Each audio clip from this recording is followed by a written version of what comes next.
Here's Wilson, and on the right circle, he scores!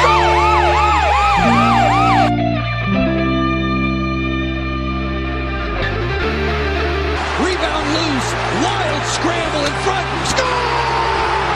Ovechkin with a buzzer beater!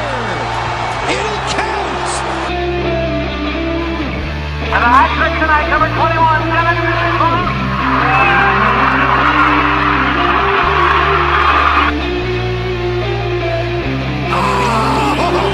Spectacular! Braden Holtby! Hello and welcome once again to the Power Play Point podcast. I am, as always, your host, the Blue Liner on Point, and we're going solo this week, just to get that out of the way. It's Halloween as we're recording this, Halloween night to be exact, and Anna, of course, is out with the kiddos trick-or-treating, so giving her the night off to take care of that. So understandably, and not much to talk about anyways, we go along here in the world of Caps hockey. So gonna be a short shift, another short shift overall for this episode. But basically, we're gonna wrap up the Caps Western annual Western Road Swing and summarize that and go into some details about that and what beholds for the Caps for the future and what they should and shouldn't be doing, that kind of thing. Our usual analysis. So I'm going to get into that in a minute, but just wanted to, before we really start the show in earnest, apologize once again for the sound quality, the audio difficulties we had that were reflected in the last episode. Didn't really get a whole lot of complaints about it. Bless your hearts, all of you. Oh, ye few but faithful listeners out there. But it was not up to my standards, shall we say, and not that I'm blameless in all this, but after careful examination and recrimination and all kinds of ations and achings with this issue, I found that the heart of the matter was caused by the program that we use whose name rhymes with cripe, that I think I have corrected going forward. So once again, my apologies for those who might have had a problem with the audio quality. I will do my very best, I promise you, to not let that happen again. But my thanks to you all, the loyal listeners out there who are bearing with that and staying with us despite that. I do appreciate it very, very much. So we are, as always, a Caps fans podcast. I will put out the contact information once again. I am at GLHALLOWED at yahoo.com for email. You can contact me there, or at Twitter. I am at BLULINER98 is my handle there at Twitter. And if you want to get a hold of Anna, she is at AKnox49 over at Twitter. And she is active there and also on Instagram, mainly at Aquanox49. That's AQUAKNOX49. Instagram. Message or send a friendly picture of yourself in Caps gear. That'd be great. So those are the main contact portals that we have. You can listen to the podcast on the main site, Blue Liner. That's BLUELINER77.podbean.com is our hosting site. You can also listen on the app, Podbean app, and at Mixcloud as well as Apple Podcasts. Okay, so some other stuff. Next week, next Monday to be precise, I'm going to have a couple tweaks to the show.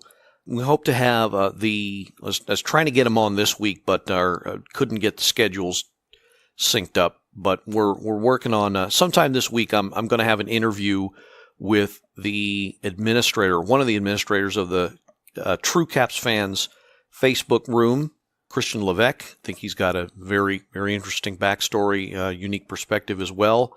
All-around good guy, longtime Caps fan. Going to have a brief interview with him.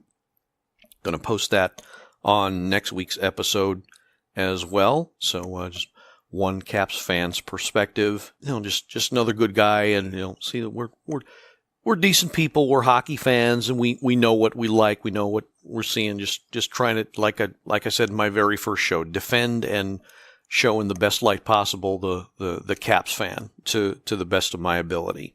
In addition to that, next Monday there will be another edition of the Sports on the Hill podcast, and that's hosted by my friends Robbie Gross and Carol Porter III. They host that live every Monday evening, and they usually devote the first 15 to 30 minutes to Caps hockey. Of course, they cover all things DC sports: Wizards, Redskins, DC United, and of course the Caps as well. But they usually just devote the first segment. So next week, hopefully, I should be Robbie and I are trying to line it up so that I'm going to have a little bit of extra time on that. So I plan on calling in and giving my thoughts on that.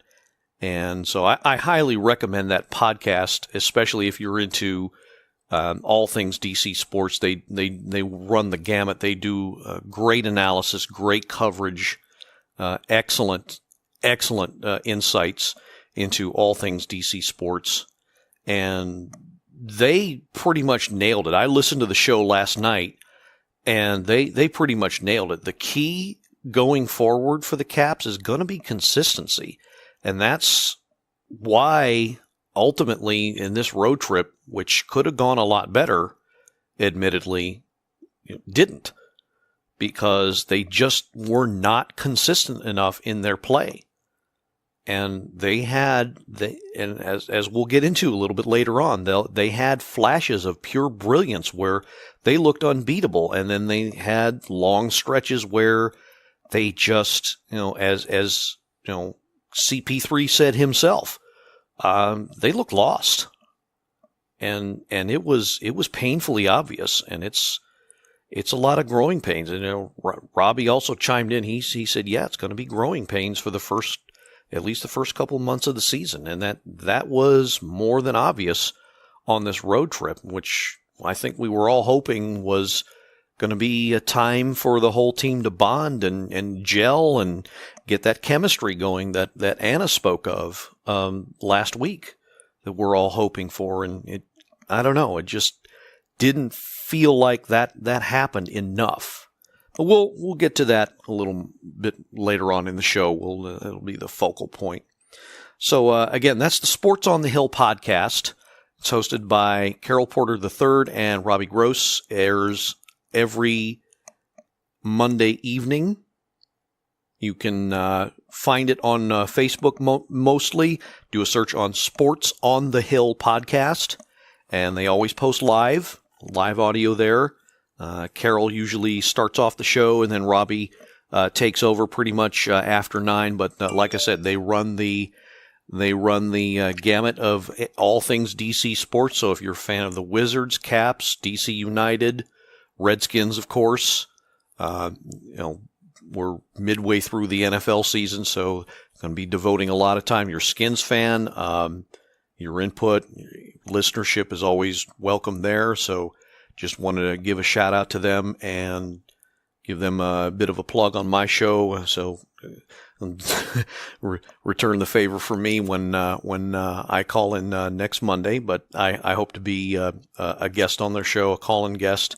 And if you're not already a listener, again, I highly recommend it. You can catch me there next Monday night, and I'll be chiming in on the ups and downs of what's been the Caps season there.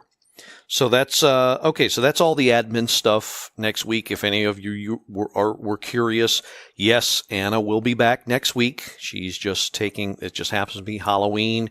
She's got some things to take care of, obviously.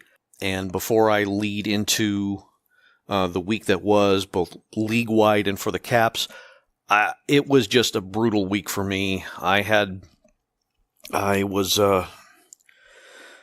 having to put in a lot of hours at work and a lot of life getting in the way A lot of changes, a few changes. One major change in my life I won't bore you with, but basically with my living situation. It's a good thing. It's not a bad thing. It's a good thing, but that kind of interrupted things and limited my ability to do what I wanted to do, but that's what life is all about. I'm not complaining, just stating facts here. But yeah, that's one reason. Another reason why things are going to be short, because I don't have much to offer this week, so I'm not gonna waste everybody's time. But we'll keep rolling here. Now, the one thing I do want to point out as far as the league-wide report, I did happen to catch most of last night's game with Arizona and the Philadelphia Flyers, of all teams. Going into that game, if I'm not mistaken, Arizona's record was 0-10-1. Let me say that again. 0 wins, 10 losses, and 1 regulation tie, or one overtime loss, as it were. And so again, 0-10-1 to drive the point home. 0-10-1. What does that O stand for? Oh my God, why did it take you this long to win one game? Rick Tocchet, Arizona Coyotes. What happened? They added all this new talent, new goalie, new defenseman, new coach. Everything was supposed to be great. They kicked poor Shane Doan out the door. It's a new regime, new face, new money, new everything, and it's not working this year. And they, unfortunately, you're 0 for. Well, you're darn near 0 for October. I mean, I haven't heard dirty movies that didn't have as many O's in it. That I don't know. That team just baffles me. And like I said, in previous shows, I've had my eye on that team for quite a while. Because one of my good friends, Pete Fisher, lives out there and he catches those games often. But I really thought they would be a lot better, and I can't understand it. But just to throw things in perspective again, at least the Caps aren't having that type of a season where, unfortunately, one win in 1 month, and I mean, it's a long season, but they have some major catching up to do. And Vegas already has a lot of points on them. So do a lot of teams. And Edmonton's going to play better than what their start indicated. That's just going to be a severe uphill climb. And unfortunately, I'm afraid for those fans out there, it's going to be another long, disappointing season. And it just surprises the heck out of me because of all the talent they've got. But, don't want to waste too much time on them. So let's jump over to the Metro Division standings. So, including last night's action, here are the standings with no team playing less than 10 games up to this point. New Jersey Devils are on top. 10 games played, 8-2, 16 points. Tied for first place with them, but with more games played, so the edge goes to the Devils or the Columbus Blue Jackets. 12 games played, 8-4, 16 points as well. If you're curious, goal differential is +9 for the Devils, +7 for the Jackets. Sitting in third place, 1 point behind, 12 games played, 7 wins, 4 losses, 1 overtime loss, 15 points total, are the New York Islanders. Behind them, Islanders have 1 game in hand on this team, is the defending Stanley Cup champions, Pittsburgh Penguins. 13 games played, 7 wins, 5 losses, 1 overtime loss, 15 points. They're a -14 in goal differential. Boy, makes you wonder, did they back the right horse in keeping Matt Murray? I don't know. Time's going to tell. Behind them is the other team from PA, their Flyers. 12 games played, 6-5-1, 13 points. And as I said before, they lost last night, handed the Coyotes their first win, and that was in overtime, no less. So I guess not too much shame there.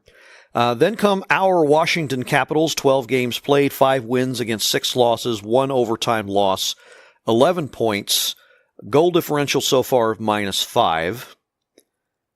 And we'll get more into that in a little bit. Behind the Capitals sit the Carolina Hurricanes, 10 games played, 4 wins, 4 losses, 2 overtime losses for a total of 10 points. So they're chugging along, and if they had played more games, they might actually be higher in the standings. So they got a lot of games in hand against a lot of teams, so they're going to be interesting to watch. And dead last in the Metro are the New York Rangers. 12 games played, 3 wins, 7 losses, 2 in overtime for a total of 8 points, -9 goal differential. I mentioned this a little bit last episode. Henrik Lundqvist not looking all that great this year. And yeah, I don't know. This is... Some had them as a playoff team. Some had them on the bubble. I don't think, again, this is not what most observers expected. But at the very least, well, let's see. Let's take a look. Let's take a gander over at the Atlantic. Yeah, they're actually tied with the Sabres, the Buffalo Sabres, who are sitting at the bottom of the Atlantic Division for the fewest points in the whole conference. So... they need to get it in gear. If they a bad month, like we said, one bad month, one good long bad streak can put you out of the playoffs, as competitive as things are this year. So that is how everything stacks up, and you got the hope is you got to crack the top 3 to have a guaranteed spot as the rules go, and perhaps the top 4 if you want to sneak in as a wild card. So our Washington Capitals have a lot of work to do, obviously. Okay, so now let's get into the Caps themselves. And I admit I didn't catch as much of the 3 games as I would have liked. The best of the 3 obviously was the 1 win against Edmonton. They not the greatest of starts. They fell into an early 0-2 hole, and then they got the all-important back-breaking close to the end of the period goal at the end of the first period, and then after that they were just rolling. But that first game was against Vancouver was just dismal to watch. I mean, it wasn't tip the porta-john over on top of yourself horrible, but it was just another painful game to watch. And they just, like the guys on Sports on the Hill said before, they just looked lost. They didn't look like they had a plan. I don't know if it was jet lag or what it was, but it was just bad all around. Now, what I'm doing now is I am going into the NHL app. While we're waiting for that, I'm making an appeal out there to my any hockey fans, anybody out there who knows of an app that tracks the shot locations. I would dearly love to get my hands on that, because I think that is an invaluable tool, because I think the Caps in particular are dependent on the quality of shots as opposed to the quantity of shots. Now, we've got snipers that can definitely put the puck in the net, but if they're trying for 40 foot shots from the, behind the circles, that's just not going to cut it. But what I want is what we used to have in the Caps exclusive app, where it tracked the locations of all of the shots period by period, and I haven't been able to find anything like that. So if anybody knows of or can find something like that, please let me know, because I dearly love to have that tool again. I think it's key. It's a key component of tracking how the at least the offensive play goes. So all right, so I've got the information about the Vancouver game. Okay, so they fell into an 0-3 hole after period number 1. Overall, okay, not a horrible output shots-wise. 27 for the Caps, gave up 30 against the Canucks. Not great. You don't want to see that many, but, I mean, at least it's not like 40 like it was before. Face-offs, not a great night for our centers. Power play, the penalty kill absolutely let the team down. Canucks were scoring almost at will. They nailed half their 6 chances. Power play, conversely, on our end was awful. 0 for 3. I don't even know how many shots. I don't want to know. Penalties just totally undisciplined play all around. Let's go over. Okay, so Christian Juice with a restraining foul. Evgeny Kuznetsov with a tripping penalty? What was that all about? Taylor Misochorny tripping in the second period. Tom Wilson got into some physicality. Big surprise there.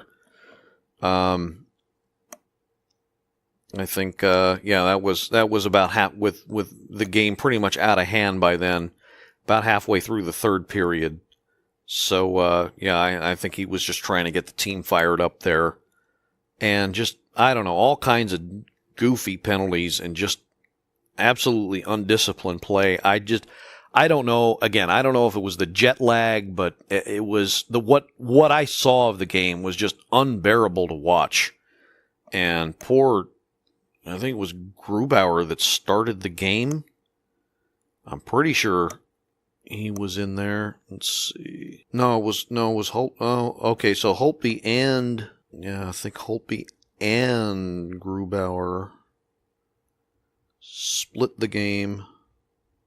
Almost down the middle. Yeah, Holtby started, and they yanked him about with most of the second period gone. So they both got hung out to dry pretty much, and then the offense didn't wake up until it was way too late. And they had... So basically they let a team that admittedly has a new coach, so they get that bounce, but their claim to fame was a sagging pair. I'm talking about the Sedin twins. Get your mind out of the gutter. But they didn't look to be that good of a team, and yet they put a 6 spot against a 2 against a Caps team that is expected to do better. So that was just a very, very forgettable game. So they move on a couple nights later over to the new Rogers Place against the Oilers, and they become a completely different team for the better. With the exception of most of the first period. Now, they fall into an 0-2 hole by the time there's 18 minutes left, and then Devontae Smith-Pelly gets his first as a Cap with 18 seconds remaining on a snapshot on an absolutely beautiful pass by John Carlson. And he's having a tale of 2 seasons himself. We'll get to that in a second. But that goal, DSP's goal, was the catalyst. And then in the second, Lars Eller ties it with his first with a brilliant slap shot from the right circle. And that brought them even. And then I think that's the one that, as much as that first backbreaking goal, fired him up a bit and then it turned into the Evgeny Kuznetsov show. He got back-to-back goals, led the third, 30 seconds from the third, charged the net, tipped it in, and then 16 minutes later almost put in a backhand to put them up by 2, and then Jay Beagle puts in the empty netter to put it out of reach. But overall, they seemed to have more jump in their legs. They kept up and at times outplayed, outskated Edmonton on their ice, which I was totally surprised by that. And they just looked like everything was firing on all cylinders. I was pleased, of course, but I didn't understand what I was seeing because this was not the same team that had played 2 nights earlier. And I don't know. I couldn't understand it except for the fact that the Caps just like the guys on Sports on the Hill said, there's no consistency and they have to find it because they can't go every week with 1-point game, then no points the next game, then a win, then a loss, then an overtime loss. They can't do this stop and start thing the whole year. And then, lo and behold, after this game, they throw another clunker out there. Admittedly, it was a back-to-back game, and in the same province, over at the Scotiabank Saddle Dome against the Flames. And the effort was there, I think, but I don't know. Again, they looked a little bit lost at times. Carlson didn't have as good a game here. Here's what the problem I have with him so far. Out of his own end, moving the puck out of his own end and beyond our blue line, his side of the blue line, great. His side of the blue line and beyond, going backwards, not so great. And that's not good. When you are trying to keep the puck out of the net, he's probably our most mobile defenseman. I don't know if he's the best puck handler. He's certainly not the best in his own end, but he's certainly the one of the best skaters and the best puck movers. And so they need him to get the offense jump-started from that end. But in his own end, he's been brutal, and he's got a history of that. And I've said it before, this is a contract year. So he's making his own fate. And it's going to be interesting come trade deadline what they decide, what management decides to do with him. Because this kind of a result, this kind of inconsistency, I don't know how much of a tolerance they're going to have for it. But we'll go to the stats about in the Calgary game. They gave up 38 shots, and they gave up 40 shots. I don't understand this at all. They seem to play better when they give up a lot of shots, but for the life of me, that and time will tell. It's a long season, but 82 games of this has to wear on your goalies. And so I think Grubauer is going to end up getting more time because of this, but if that's the case, then they can't leave him out to dry like they have been. But 38 shots one night, 40 shots the night before, they can't keep doing that and expect to survive. Now, they were a lot better in the faceoff dot, if that matters to anybody. It doesn't matter a whole lot to me, just a stat to point out, I guess. Power plays in the Calgary game, dead even, 0 for 2, both sides. Calgary led everywhere else. I think if they were a team that was tired, they didn't show it, at least not a whole lot, maybe not till, I would say, the last 10 minutes of the game. I think that may have been what did them in. But they didn't make a whole lot of mistakes. They were able to keep up for the most part. Jacob Vrana got a nice goal in that game, and good to see him shooting a lot more. let's go backwards a bit. Edmonton, speaking of somebody that in the Edmonton game, speaking of somebody that I said should be shooting more, how about Evgeny Kuznetsov? Where has that been? The ninth game of the season, we see that. We've got to see that effort, that kind of magic that we know he has more. Got to see that a lot more going forward from him. And it's got to be every game if possible, or at least every other game. But there are times, and he showed it, where he can take over a game. And he did it. He did it there. So we need to see a lot more out of that from him. And he is maturing, so it's going to happen a lot more. But we need to see it. And I don't know. The time is nigh for the preseason legs, the rustiness to all go away by now. You've had a dozen games or so. You've had exactly a dozen games to get the rust off.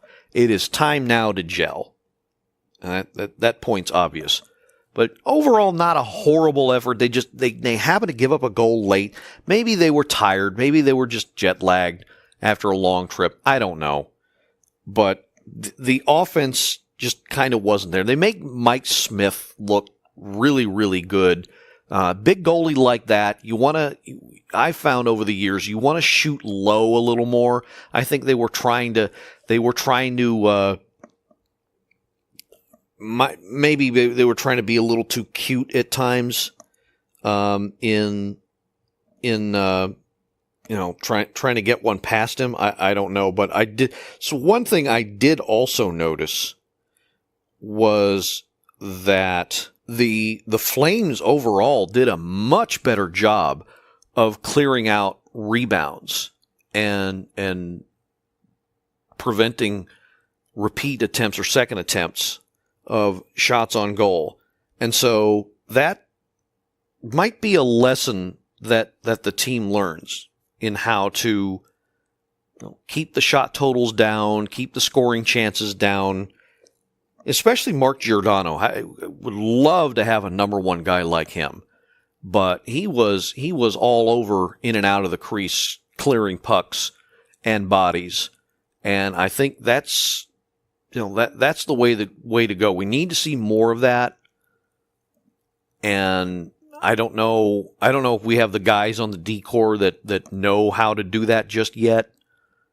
So that's obviously another bit of growing pains that we're unfortunately going to have to deal with for the time being. All right, so that was my take on the road trip. Could have been a lot more productive, a lot more beneficial had there been a lot more consistency, as has been said.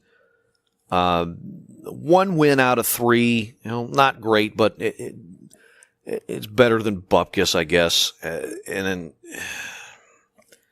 just nothing more I can say about it. Just needed more consistent play from everybody, and they probably would have come out with at least another point.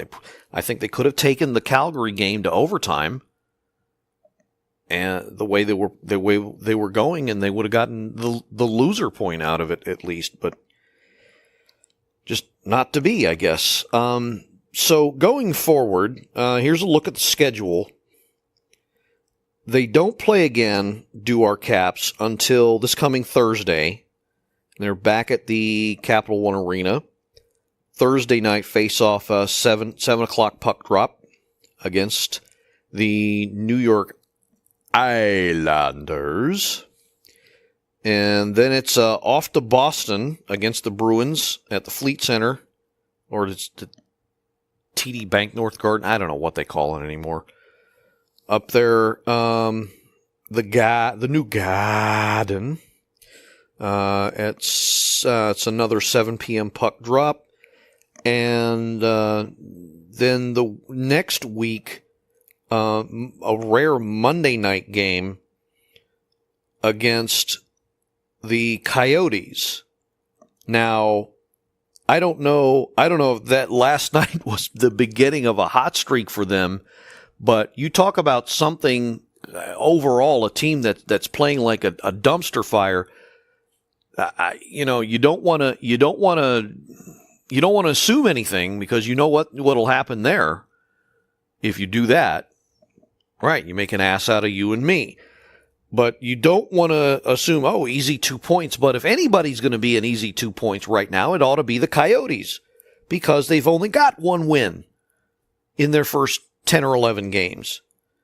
But I don't know. That's going to be interesting to watch, to see how they show up for that game. And then it's another back-to-back. It's they go up to Buffalo for another 7 o'clock face-off against the Sabres. Another team that has been underperforming. So that ought to be a good 4 points there. You would think. Well, you would think, but never know. And then they end the week with yet another game at home against the Pittsburgh Penguins. 7 o'clock puck drop at the Capital One Arena there. And hopefully our boys will be televising that, I think, since it's Friday. I would hope. So it would be Joe Beaton Locker on the call for that game. And then next week after that gets busier, but won't go into that until next episode. So that's the road ahead. The next 5 games for the Caps. Not too much there. That's okay. So we're talking, what's that? 12 days. Five games in 12 days. That's not horrible. They're in the middle of a rest period now. That's not too horrible. They got one back-to-back, so it's not too bad. And then, of course, somewhere along that, we expect Matt Niskanen to make his return. Definitely should be back, I think, by the Pittsburgh game, for sure. So that'll be good to see. And so we're gonna wrap it up here. I really don't have much more to say about it, except what's restating the obvious, which is need more consistency out of that team. I think the key players are going to be, as always, the top line. Whoever gets slotted in the top line, I found it very interesting that Devontae Smith-Pelly earned some time there.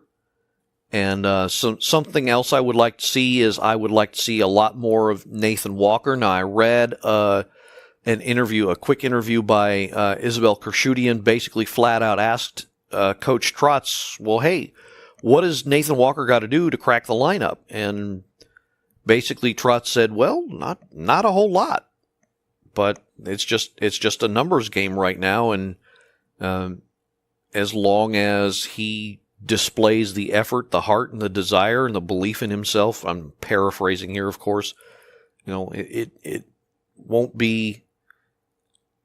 really take much. Now, I wasn't impressed with Stevenson at first, but I think he's shown some flashes of skill. So I think he's cemented himself some time on the third line for now.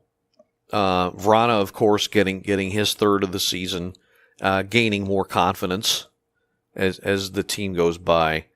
But of course, it all relies on the D-core, and Madison Bowie and Christian Juice, Taylor Chorney et al. Have to do a lot better job of clearing their own end. That's where the game is going to be won and lost over the coming weeks.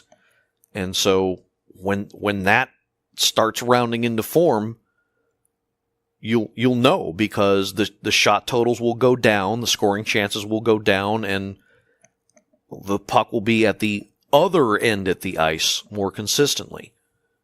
So I think we're all hoping for that, and the veterans need to make better decisions too, and so the forwards need to start pinching in. It's not.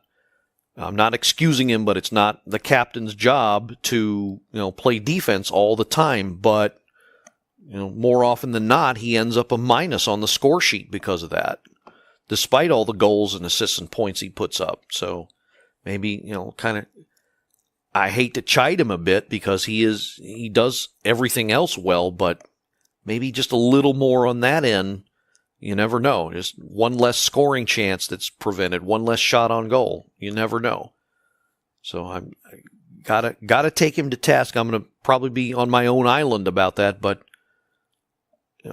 gotta take that top line to task. They do have to take care of their own end at times when it's called for. So I think more of that will help. Every little bit will help. So so an interesting 5 games.